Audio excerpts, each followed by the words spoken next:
So we set up the Solar for Schools Community Benefit Society 8 years ago now, in order to fund schools that could not otherwise go solar. And it does so by raising money from ethical investors, typically parents and grandparents all over the country who want to help a school. That money is then combined with grants. For example, the National Grid provides us, or schools that we work with, about $500,000 a year.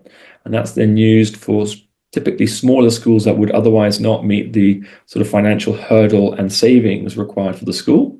So we use up to £25,000 to top up each project from the National Grid, combine that with money from bondholders, develop the project, build the project, and then look after it for the next 25 years. One of the key differences with the Solar for Schools CBS and other community energy groups out there is that because it's not geographically specific, it's anywhere in the country, it kind of fills the gaps in all the areas around the country where there isn't a local community energy group. And so that's its kind of main focus. It allows schools that are outside of other community energy groups' area of coverage to go solar.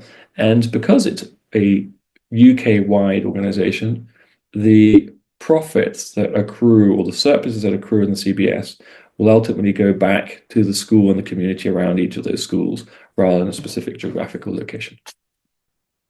£2 million is enough, about 2 megawatts of solar. In fact, we managed to stretch it a bit further than that because of the grants that we use too.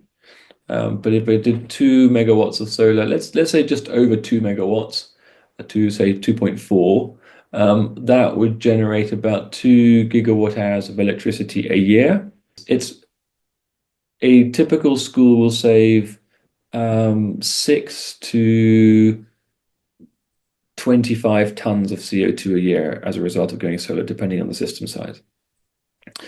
But because of the education work that Solar Options for Schools does with each of these schools, where we go into the school once a year to show them the educational materials that we provide online that link the data from the generation. So there's a nice little daily curve of how much electricity has been generated, but we also include data on what the school's consuming, so that estate managers and students can understand what's going on in the school in terms of their electricity consumption and try and reduce that to increase their savings.